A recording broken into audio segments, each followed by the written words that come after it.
প্রবাসীদের কষ্টগুলো কেউ বুঝতে চায় না। একটা প্রবাসীদের কষ্ট কত গভীরে থাকে এটা কেউ অনুমান করতে পারে না। একটা প্রবাসীকে নিয়ে অনেকে অনেক কথাই বলে, প্রবাসীর উপরে যে সুখটা দেখেন এটা সুখ না, এটা দেখানো সুখ, কিন্তু ভিতরে যে একটা কষ্ট লুকাইয়া থাকে এটা কেউ বুঝে না। একটা প্রবাসীর কষ্ট সরাসরি না দেখলে আপনারা কখনো বুঝবেন না প্রবাসীর যে কি যে কষ্ট।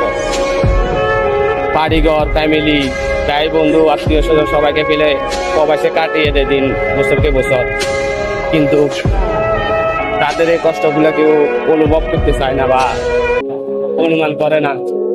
সবাই বলে প্রবাসী অনেক সুখী থাকে, কিন্তু কষ্টগুলোর ভাগ কেউ নিতে চায় না। প্রবাসীর কষ্টগুলো প্রবাসী নেই, আর কষ্টগুলো তো কেউ বুঝে না, বুঝাইতে চাইলেও কেউ বুঝতে চায় না একটা প্রবাসীর কি যে কষ্ট।